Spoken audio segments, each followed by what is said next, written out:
trip particularly was very important for me, coming back to Guatemala, a country that I love very much, that has one of the biggest deficits on housing, over 2 million housing units deficit.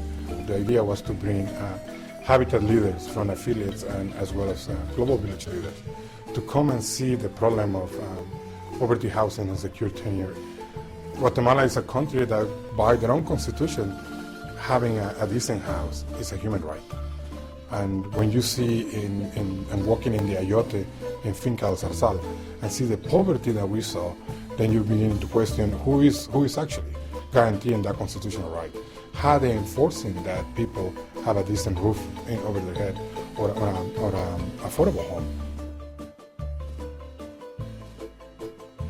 The meetings with the different organizations were absolutely fascinating because as a global village leader, people often ask me why are conditions this way in a particular country, and I don't have those answers. But now that I've been to these different organizations and seen how the government works, I have a much greater understanding of what causes the poverty conditions in this country, and I think that's just invaluable as a global village leader. I've really enjoyed the Build Louder trip. So I came as a novice and I've learned a lot. Just seeing the slums, seeing the government officials, this is completely out of my day-to-day routine, and as a private citizen I could talk to my ANC officials, I could write my congressman. There's a lot of things that I could do on my end to make a difference in my community.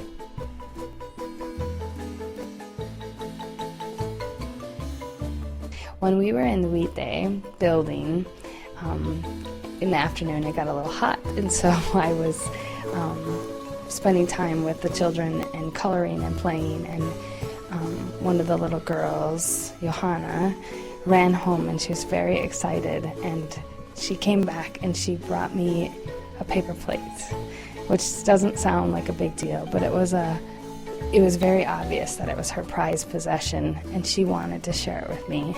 And for me, that was the most amazing moment, because I thought of all the things that even my own children have that don't mean anything to them, and they take it for granted. And for this little girl to give me her prized paper plate, it definitely is something that has impacted me and will remain with me and keep me humble.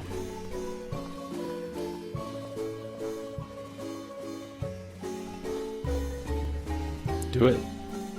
Definitely take a trip like this.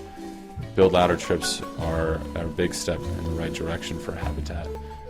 It's helping to institutionalize advocacy as well as enhance its mission and spread Habitat's word around the world. I came here with the hope that we were going to open doors for the Guatemala National Office, and I'm leaving with the knowledge that we did. We opened those doors, we opened a lot of possibilities and opportunities for them, and trips in the future that come to Guatemala, go to Honduras, go to Ghana, any place in the world can do this. Open doors for the National Office, create opportunities, create that link between our National Office and the government, who's ultimately responsible to make sure that people have affordable housing. You know, it's like throwing a stone into a pond. You know, it might be one stone, but it causes a lot of ripples. And so I'm going to make a lot of ripples.